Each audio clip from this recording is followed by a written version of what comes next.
Hello, this is Brian Resney, president of Resney Wealth Management. It's question and answer time, of course.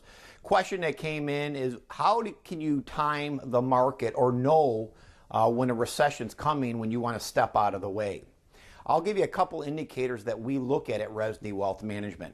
Number one is basic earnings growth of corporations. Earnings growth, as long as earnings are accelerating and not contracting, that's an excellent indicator. By the way, currently we're seeing earnings going up, not down on corporations on average in the United States and also around the world. So that's a leading indicator that starts to point to slowdowns and possible recessions. Right now, of course, the trend is up, so that's a positive, meaning no recession currently in sight for the next 3 to 9 months. Another indicator that we like to look at is unemployment. Unemployment, is it going down or is it going up? Higher unemployment means things are slowing down. Companies are cutting back. This usually will lead to recessionary periods. This is another great indicator. I think investors need to realize earnings are important to corporations and unemployment is also important. Of course, the trend with unemployment is going in the right direction. Unemployment is slowly going down, which basically bodes well for the growth of the U.S. economy. Another one that we look at, of course, is GDP or gross domestic product growth.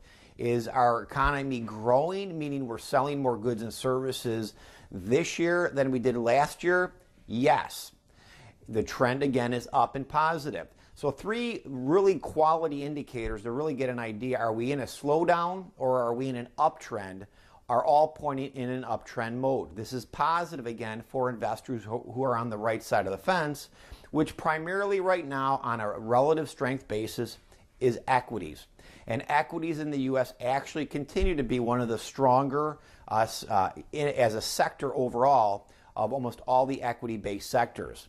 Now, as I talked earlier a few weeks back, emerging markets got hit pretty hard. Emerging markets continue to be weak on a short-term, intermediate, and long-term trend. Now, that may change, but generally speaking, U.S. small, mid-cap, and large have still been the relatively stronger sectors to be in. And one of the areas that you want to look at for portfolio allocation and when you're going to re-add money or you're going to make a change is always add money to relatively stronger sectors and avoid relatively weaker sectors.